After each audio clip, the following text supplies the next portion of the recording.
Hi everyone, this presentation is centered around clothing pollution in Accra, Ghana.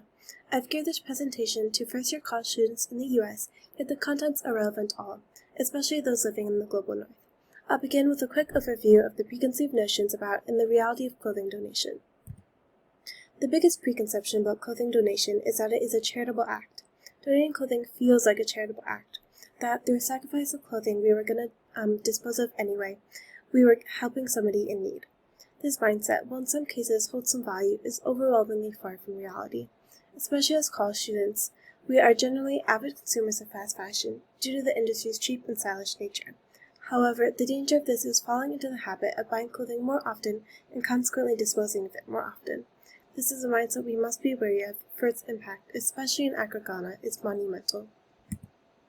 This is a reality. While we believe there's a need for us to donate our clothing, and that we're doing good through our donation, what we're doing in actuality is shipping our problems to places that have less capacity to deal with it.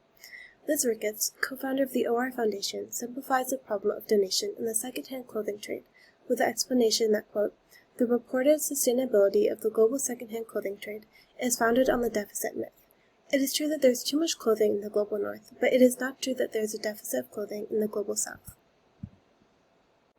To emphasize the lack of clothing deficit, or more accurately, that outrageous clothing excess that there is in Accra, Ghana, I want to inform you of the phrase citizens use for the clothing shipped there. This expression, meaning the white man has dyed clothes, puts in perspective the abundance of clothing that's sent there. It insinuates that for so much clothing to be donated, it would have to be the result of somebody's death.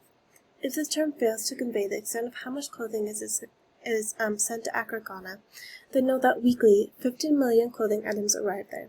Perhaps even more appalling is that the abundance of clothing arriving in Ghana often has stains, tears, or other imperfections, rendering it unsellable and in need of donation or disposal. The clothing shipped to Accra arrives in bales, as seen in this image.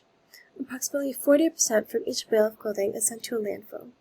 In fact, a bale of up to 200 garments imported from Australia, only 7 items could be sold, less than 5%. The remaining 95% was discarded. End quote. Plus, the introduction page of the Dead White Man Clothes website discusses that the big portion of unsellable garments creates a significant issue for market traders. They have to take a risk for each bale they buy, as the quality of the clothing in the bale is undeterminable until they open it. If many garments are damaged and unsellable, then they lose substantial profit. There are 3 substantial effects of the clothing pollution in Accra that I would like to call to your attention. First, the young women head porters who carry the bales of clothing on their heads and arguably feel the burden of clothing pollution in Ghana the most. The word for the young women head porters means she who carries the burden. The bales they carry are usually around 120 pounds, sometimes more, and primarily consist of clothing donated from the global north. The weight these girls and women endure takes an incredible toll on their bodies, so much so that a chiropractor brought to Accra said one girl had, quote, the spine of a 60-year-old in a teenager's body, end quote. It's normal, too, for the bales to fall on and break their feet when they let the bales fall forward once the destination has been reached. In addition to this, babies strapped to their mother's back can be killed by falling bales. This is not uncommon. Not to mention that the wages these girls and women receive is barely enough to buy food.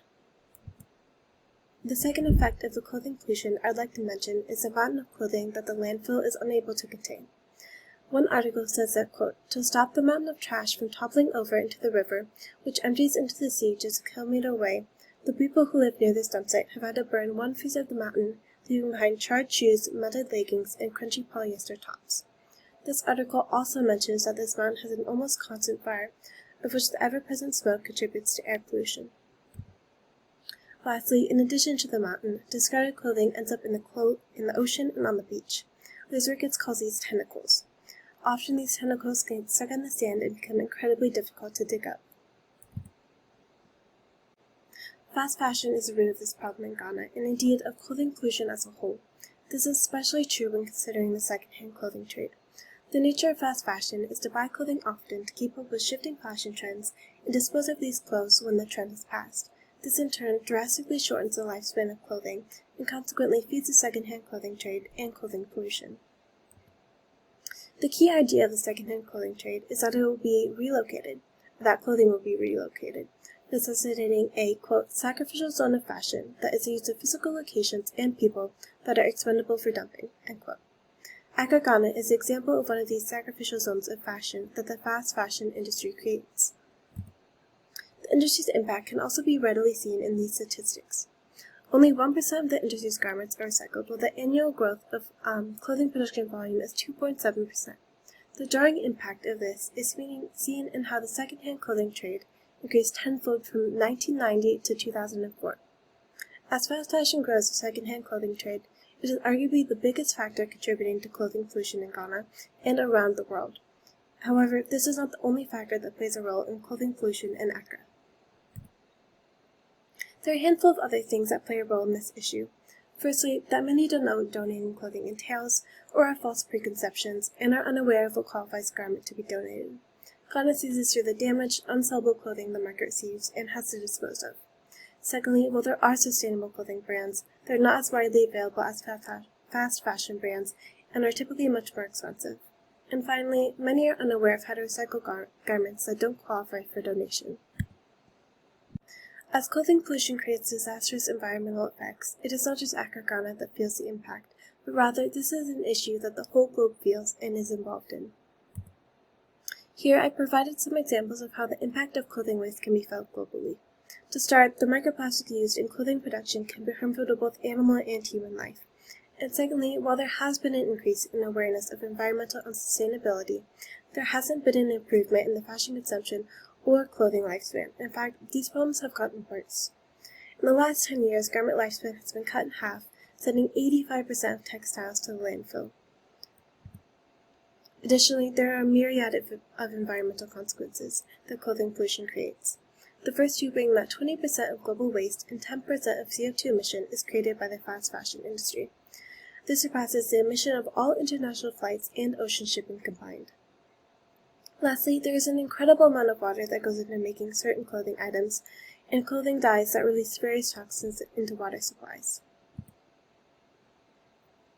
Clothing pollution is a problem primarily caused by the global north, by us, consumers of fast fashion, and citizens of the United States. As such, we are the ones who can make a difference in its global impact and impact in Ghana. And it's our country that is, quote, avoiding the responsibility and costs associated with dealing with the problem of disposable clothing, end quote, by shipping our clothing waste to Ghana. We, as well, created 11.15 million tons of textile waste in 2017, and we make clothing primarily with cotton and polyester, two fibers that have severe health and environmental consequences. Finally, our yearly textile waste increased almost 10 times from the 1960s to 2018. To wrap up, I'd like to show you a few solutions to clothing pollution in Ghana and to clothing pollution as a whole. The first solution is increasing education on appropriate methods to recycle clothing, as well as guidelines for clothing donation. The second is to support sustainable clothing brands by practicing mindful purchases. We should support sustainable and environmentally friendly brands, do our research, and stay away from fast fashion until reforms have been made. As young college students especially, this is a great habit to build as we go into adulthood. Consequently, this will instigate another reform to aid in solving this problem, making clothing more sustainable. Clothing companies will be incentivized to make their clothes sustainable if that is what the majority of consumers are purchasing, and college students make up a good portion of these companies' consumers. Lastly, the final solution is in making companies more responsible for where their clothing ends up. This is a model implemented in France, where their bonus penalty system incentivizes companies to take ownership of their clothing's environmental impact. This model has shown much success. After its implementation in France, 35% of clothing was recycled, and 60% of the recycled clothing was reused. The success of this policy is encouraging, and there are other countries planning to implement it, yet the United States is not among them.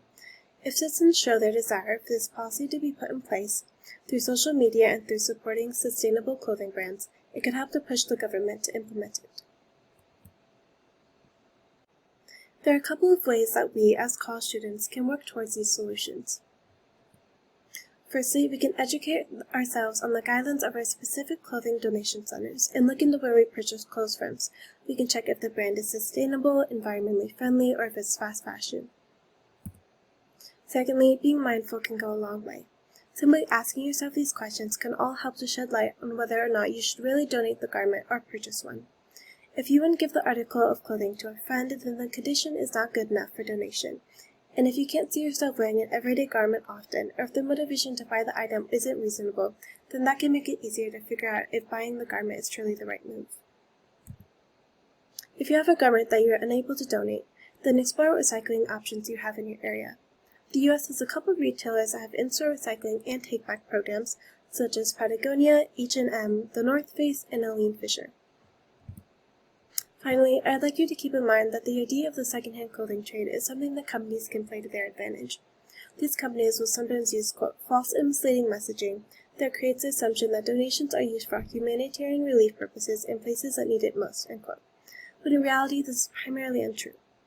This is especially relevant to know as youth, as we tend to be the target for many marketing campaigns. Liz Ricketts says, quote, we can definitively state that the existing model of the second-hand clothing trade in Accra, Ghana is not a method of textile recycling. Ghana currently does not have fiber-level textile recycling capabilities. Those who brand the second-hand clothing trade as recycling are misleading the public and in some cases sin a profit from this myth, end quote. To conclude, the issue of clothing pollution in Ghana and clothing pollution waste globally is being moved from place to place. The Global South, especially Accra, Ghana, is suffering the most from the Global North's clothing waste. As such, it should fall upon us in the Global North to work towards lessening the effects of the fashion industry in Ghana and all around the world. As college students, we hold the power to do so through our purchases and our actions. Thank you.